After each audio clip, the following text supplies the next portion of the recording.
All right. And we're live. And I got a very, very cool author on here. I've known him for many years, hung out with him actually in person many, many times. So Nicholas Harvey, I like to call him Nick, but we can call him Nicholas. Uh, First off, where are you in the world at this point? Because you're a world traveler. We're in the exciting suburbs of Charlotte currently, North Carolina. We're sort of treading water in our nomadic life. We're in the process of selling the bus, which we lived in an RV in America for the last 6 years when we were in the States, and then traveled and spent blocks of time overseas, and we both worked from overseas. And we're in the process of finalizing, which has been a 9 month of finalizing on a new little place down in the Caribbean, and we'll be based from there and then doing sort of 6 months there, 6 months of traveling. So, Oh, nice. So obviously, a lot of your books. I'm a big fan of your work, thank you. and a lot of your stuff is exotic locales around the world, and obviously places you've been to. But not only like you got, you and your wife having like, yeah, we spent a weekend in the Cayman Islands, so let me write a book about it. Like you're living in these places. So, I mean, does that make it easier for you, or does that make it like kind of hard to write? No, I mean, my two main series are based in the Cayman Islands, where we've been traveling to for 25 years, and we spent a lot of time there, and that's where we're going to be basing from. So it's just natural to write the stories from there, and you're able to include a lot of the local areas, real places. And I've got a lot of people who follow the books who are, what my original series, the AJ Bailey series, is based around as dive op operator there. And so I've got a lot of people who scuba dive and go to the Cayman Islands and enjoy the diving there, but relate to those books and follow the books, which is superb. And then, but we've been other places in the last few years. Like we spent 4 months in Bonaire, another diving hotspot. But I came up with an excuse to take AJ down to Bonaire for a trip because I had to write, it's a new environment and you're excited about it. And the diving was great. So I wanted to place her there. And then the series I write with my mate, Doug, our friend, Doug Pratt, we just picked like what would be a fun location. And so we do these, they're missing, the Green Wolf series, and it's the first one's Missing in the Keys. My wife and I lived in the Keys for a couple of years. And then the next one was Missing in Zanzibar, where we did this amazing trip a few years ago and did a safari in Tanzania, then went across and spent a week diving in Zanzibar.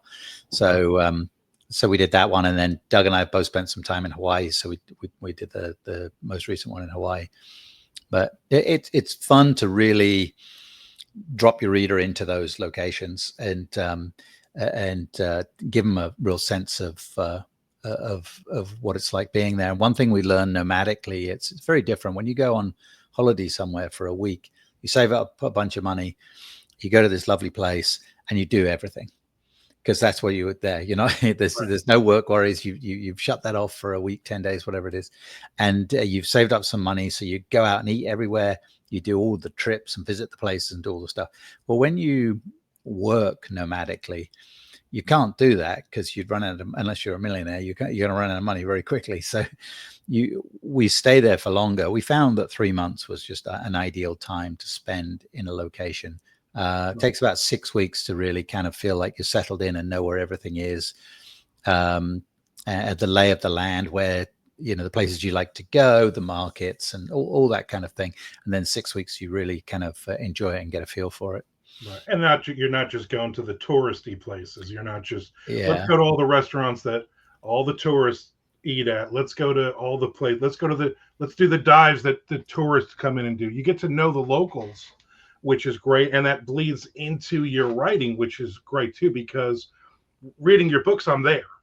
These are places I've never visited, but I'm there. And it's not like I can Google Earth something and go, okay, let me find 3 restaurants. Let me find a couple of names of boats and throw this into a story and we're done, Yeah. But as a reader, your characters are great because your characters are living in these places, which I think is is missed by a lot of writers, where they think, well, I live in, Des Moines, and I'm not going to write about I want to write about, the Grand Cayman, but I've never been there, but I'm going to watch a couple of YouTube videos and write a book about it. Yeah, I mean, it's possible these days with the technology, and there's YouTube videos and stuff like that. There's lots of content you can see, but you don't get that real twigs and nuts feel for the place, and like you say, the places the locals go to, and you try and avoid the tourist stuff, because everything you look up online, you get those kind of major places. My new series that I just launched is Kat Cromwell Mysteries, Investigator Kat Cromwell Mysteries, and she's in Dana Point, Southern California, where my wife and I lived for a long time. And so again, when I was picking an environment for a new character to be in, that was an obvious choice for me, because I love that little town. It's a city, but it doesn't feel like a city. It feels like a little sleepy beach town kind of place. So again, for me, it's important that the environment, the location, becomes a character, right? So it's a key part of the story. It's not just where the story's set; it is part of that story, and it's created a lot of neat stuff that's spun off from that. I have a good friend of mine who we met. She and her husband ran dive boats back in the day, and it's who we used to dive with in the Cayman Islands. Now she works for the Department of the Environment in Cayman, and I call her my Caymanpedia. And so if I don't know it and I'm not there and I'm writing about it and I need to look something up, I WhatsApp her and get the information. She's actually, one time I was actually writing a scene and I'm like, hey, I'm looking on the map and I know this area and I've been down this road, but what is that's down there? I'm looking on, the Google Maps, and I can see it and it looks like it's something or other. And I want my characters to go down there. She goes, hang on, I'm in the van, I'm in my truck, I'm going to go over there. and she drove down there and she goes, oh, it's a cemetery. And it's got these big slab concrete, because they wash away when they flood there. Right? So they got these big, what do you call them? Not a mausoleum, or I forget what you call them now, like a tomb-like thing, the big concrete ones encased. And so it looked like containers kind of from above on the view. And she said, no, it's brilliant. So I'm writing the scene and she's sending me like pictures on WhatsApp. That's pretty good. So for you, obviously now you got another series running. Was it, this is an idea I just have to write, or was it, let me kind of walk away from my other series for now and let me just start something completely new? It's I love the series that I've been writing. I'm up to, it'll be let's see, I think it's book 18 that's on pre-order for the AJ series. So it's long, and I love them, and I love writing them, and I want to keep writing them, and I will keep writing them. But my Nora Sommer series had a wider target audience. And so with 8 books in that series, I generate more income from the Nora Sommer series than I do from all 17 that are out there, books in the AJ series. Mm-hmm. And Nora's series is still not really down the kind of middle of a genre. It's still off to the side of sort of stuff. And so I knew I needed to, commercially, I should write more central in a series to keep growing. And so thinking about that, it made me think about what do I want to write that might be down there, down the center of more mystery, police procedural type stuff. And it just came together in a bunch of ways. She has a neurological challenge, and I personally have a neurological challenge different to hers, but that was interesting for me to write about. The location, as I talked about in Dana Point, was really appealing. And I write female protagonists. I'm just fascinated by it, and it's kind of what I do. I'm not saying I'll always do it, but that's what I've done so far. So it was all those kind of thoughts that went into making the decision to release this. Yeah. So obviously, for you, you're in the same boat I am. You're a full-time author. This is your bread and butter. This is what you do. So when you and you kind of touched on a little bit, when you start a new series, do you worry, okay, I'm going to put all this energy and all this into this, and it's maybe not going to work? Or do you, because sometimes I get scared and I go, this series is working really well. This is my bread and butter. So I'm just going to keep writing in this series. with these characters because I know I'm going to sell X number of books on these. And it's hard for me to separate the creative from the business on this sometimes. Good point. It's tricky, and we only have so much capacity.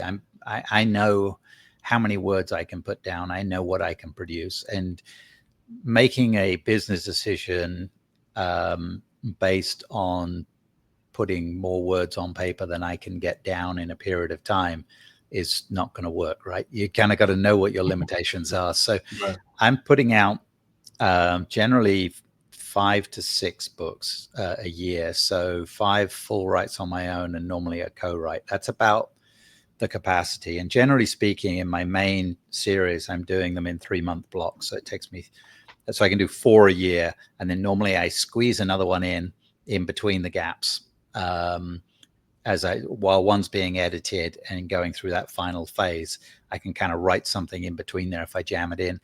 And then I sort of squeeze in the co-write across the year in between. So what I looked at was I cannot slow down the Nora releases. So I'm going to continue those, and they're 2 a year. And that's what I've been doing for the past few years, well, since it started. And the AJ books are the one that I'm going to back off the throttle a little bit on, and I'll do 1 a year. So that becomes my in the background squeezing it in book. Mm-hmm. And so I'm doing I'm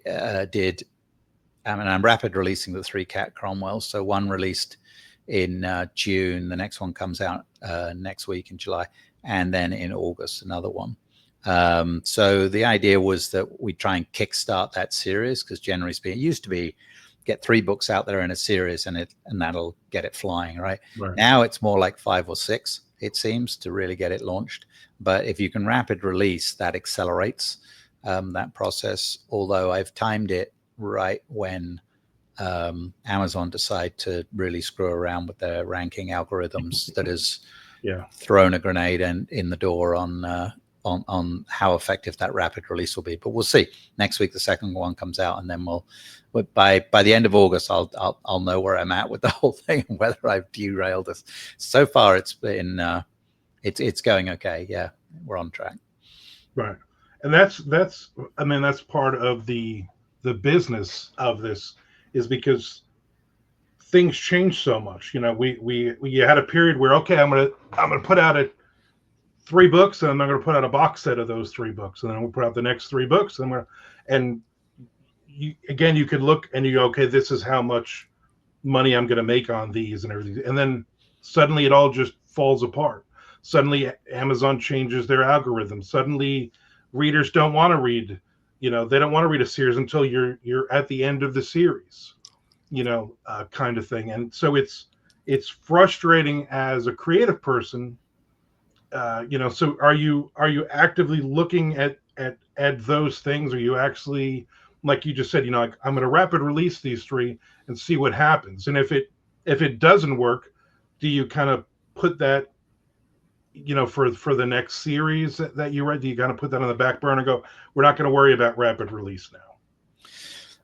Yeah, I mean, right now I don't have any intentions of branching into another series. I mean, down the road I may well, if I end up capping one of these, but my my dance card is full at this point. So and I feel like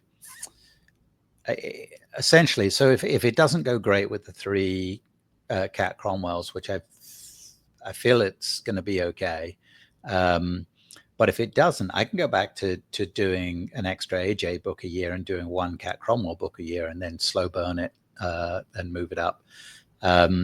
So there's adjustments I can make. I mean, when I release that 3rd book, there's going to be a pre-order for the 4th book. So you're committed to something coming next, the same way I'm committed to the AJ book that I want to write anyway. So you kind of have to make those. It's tricky. You have to make these decisions ahead of time. And then the world is forever moving around you. It's like having a map and planning out your trip, and then someone moves all the roads around. You kind of have to take a few different turns along the way. Yeah. So for you, is it obviously you have some great series out there. Do you have kind of a, I don't know if it would be, tied to money or tied to book sales or reviews or anything? Do you have a kind of a that point where you go, all right, I'm done with this, or do you just go, I want to write as many books in these series as I want to write, without end?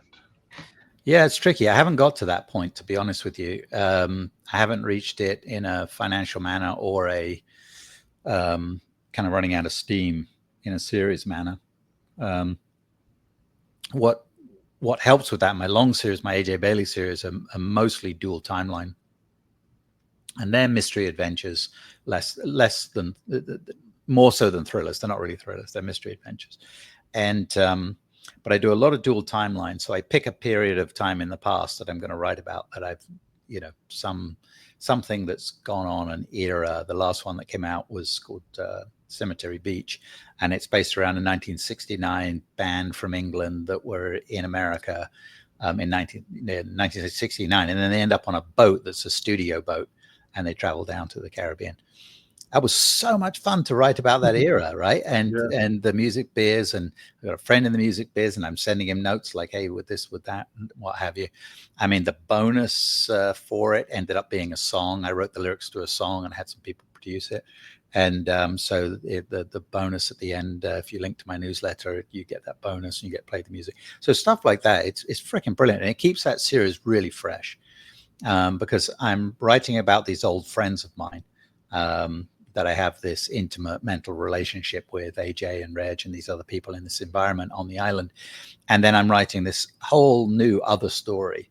And I can write about pirates, World War II, 1969 musicians. I mean, it's Right. been, cocaine runners from the 70s. It moves all over the place. So that keeps it really fresh. So for me, I can't imagine not writing those books. It would really be take a part of me away to stop. But that may change in time, right? And then Nora is such a unique character. I'm just starting the new Nora book now, and I'm excited every time I sit down to start that. I just finished 2 Kat Cromwells in a row, to feed this rapid release, and now I'm going back to writing Nora, and I'm excited to get back in her crazy head again. So all that keeps it very fresh. Right. So right now, I can't picture coming to the end of the road. I mean, if one of the series completely fell flat on its face, then I'd have to consider maybe capping one of those series. But I know a lot of people they'll do 3 books and then take a character out of those 3 books. They'll plant a character in there, right? That's kind of cool. And then they'll pull that character and then do a 3-book series with them and various things like that. It just so happens that I've not done that. Although Nora came from the AJ Bailey series, the books are more thriller, that's for sure, different vibe. I'm still enjoying writing them this far into the series. So Yeah. I mean, which is great, because the readers can tell when you get to that point where you're just kind of phoning it in, and all right, here's the new plot. Let me just throw these characters through the motions because I want to, I want to do 87 books in this series or something, because it's making me money. And there's a model out there that people are running, way deep into series, 40, 60 deep into a series, and people it's crazy. I cap everything now. I did Dirty Deeds was 12, and then I do either trilogies or I do 6-book series, but in the same world. So I'm moving characters in and out of those books, and for me, it works. For me, I know mentally I'm going to write 6 books. I'm going to rapid release the first 3, and then I'm going to do say 2 months between for the other 3. But then I'm already writing in another series. Yep.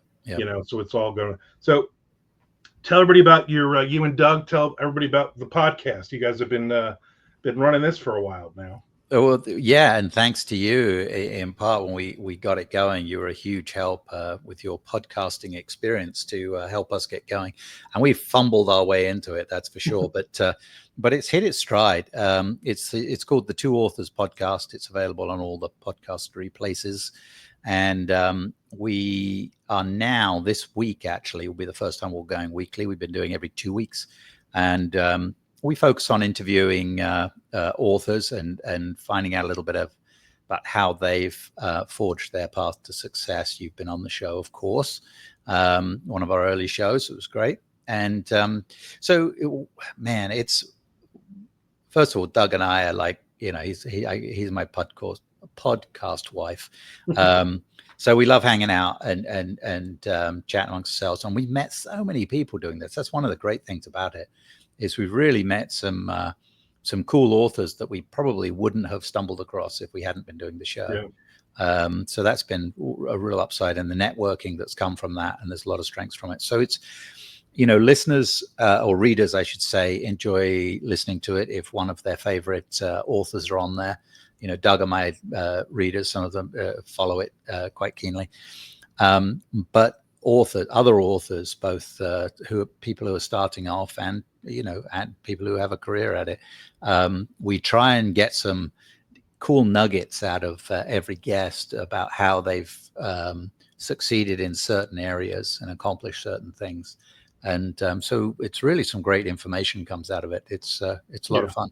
And you guys, the two of you have a lot of fun together. You're very, I've hung out with both of you, and there's a great chemistry just naturally that the two of you have. And it really shines. That was the big takeaway when you guys started the podcast and I started watching. I was like, they're having fun. It doesn't matter, are we goofing on each other? Doesn't matter. We're just doing this and we're having fun. And I think that is probably the best compliment I can give you guys for this. Thank you. Yeah, we do. We enjoy it. And it's a very relaxed environment. And we find that's guests tend to sink into that too and roll with it. So it's pretty upbeat, and we make fun of each other a little bit, which is always a good time.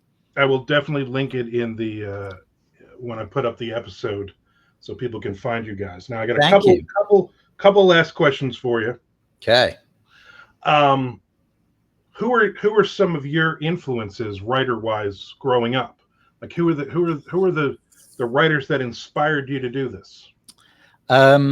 Yeah, interesting. So I wanted to write a book my whole life. I think from when I can remember as probably a young teenager. And I didn't know what about. I didn't know when it would be. But I think the Richard Buck's Jonathan Livingston Seagull was a hugely influential book to me.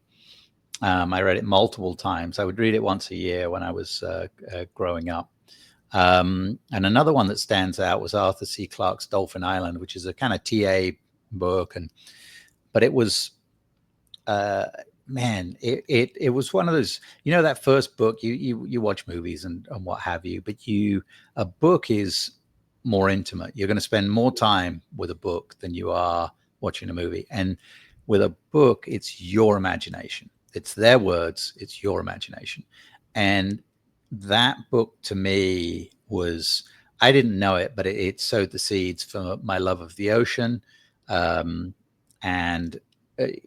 of pure imagination, being able to really dream up situations and things that could happen and how they can spark emotions and things like that. So that was hugely influential. Yeah. So who are some of the thriller authors out there that you're loving, you're enjoying, you're reading too, and maybe some of the listeners, some of the readers out there should also check out? Yeah, boy, it's a big list, isn't it? It is. I mean, I'll blow a little smoke here because I love your work. I think you're a fantastic writer. I enjoy it a lot. Alex Sigmore I just read his Emily Slate, the first few in his Emily Slate series, and he's local here in Charlotte, and I met him, super bloke. And his books are pretty similar to the Kat Cromwell, kind of same vibe. She's an FBI agent, his character, but they're really good. And I just did that thing where you read the first one because you've met him and he's kind of a mate now, and it's kind of a comp to yours, so you read it. Yeah. But I was sucked in right away. I loved it. Yeah, really good writing. Another friend of mine, Lisa Reagan, who's been on the show a couple of times. Mm-hmm. I love her stuff. She's really talented. Doug, obviously, our mate Don Rich writes great stuff. He needs to write more of it. If you listen to this, Don, write more of it. Yes, we need more. Yeah. We just had a guest on, Gillian McAllister, who's English, and she's a pretty big time. She's been on the New York Times list a bunch, and she wrote a book called Wrong Place, Wrong Time, and it's kind of a domestic thriller. And I've written read a few of these other big name domestic thrillers, and honestly, not as impressed as perhaps I'm supposed to be by them. This one, she has a twist in the first chapter that is just like, you got me right there. Brilliant. I mean, right. I just sat there going, what? Well done. And I got to talk to her about it on the show, which was really cool. I was kind of reading it in preparation to having her on the show. Right. Yeah. And I actually was listening to it, and she has a fantastic narrator, and pretty good. So that's a good one there too. All right. Well, thanks for coming on, and I will see you couple of months away now. Couple of months. Yeah. Yeah. Looking forward to it. Always do, mate. Thank you for having me on. That. Thanks for coming on, and I'll link all the authors that you mentioned, and I'll link your stuff, and I'll do all the rest of it on there. But hey, man, thanks for coming on, and keep writing. Thank you very much, Armand. I'll see you soon.